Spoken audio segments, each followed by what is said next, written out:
Velkommen til Naur Kirke juleaften. Juleevangeliet lyder således. Dette hellige evangelium skriver evangelisten Lukas. Og det skete i de dage, at der udgik en befaling fra kejser Augustus om at holde folketælling i hele verden. Det var den første folketælling, mens Quirinius var statholder i Syrien, og alle drog hen for at lade sig indskrive, hver til sin by. Også Josef drog op fra byen Nazareth i Galilea til Judæa, til Davids by, som hedder Bethlehem, fordi han var af Davids hus og slægt, for at lade sig indskrive sammen med Maria, sin forlovede, som ventede et barn. Og mens de var der, kom tiden, da hun skulle føde, og hun fødte sin søn, den førstefødte, og svøbte ham, og lagde ham i en krybbe, for der var ikke plads til den i herberget. I den samme egen var der hyrder, som lå ude på marken og holdt nattevagt over deres hjort.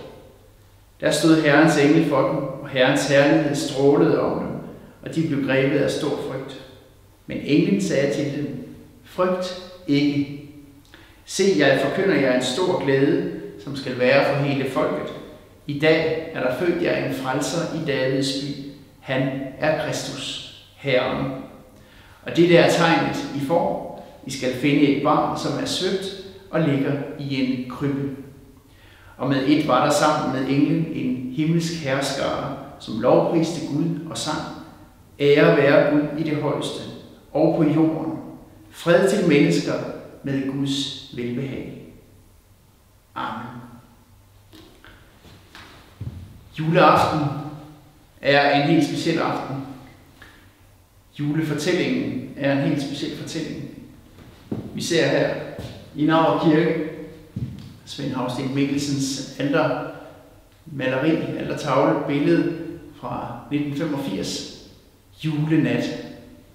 Julenat, hvor Kristus er som en lille gul sol midt i et meget mørkt billede, et meget mørkt motiv. Sådan er julefortællingen. Fortællingen om det lille lys, der skal komme til det store mørke. Et mørke, vi mærker tydeligt i den her tid, hvor vi ikke på nogen måde kan holde jul, som vi plejer. Vi kan ikke fejre jul sammen med dem, vi gerne ville have fejret jul med.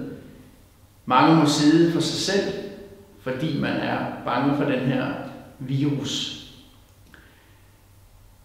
Vi håber og tror på, at juleglæden vil brede sig som en virus. Som en glad og positiv virus skal juleglæden, på trods af mørke, på trods af tristhed og på trods af frygt, ikke mindst, sprede sig hos os. Vi skal smitte hinanden med juleglæde. Det må være den positive udgang af denne jul. Rigtig glædelig jul. Hvor er du cheesy.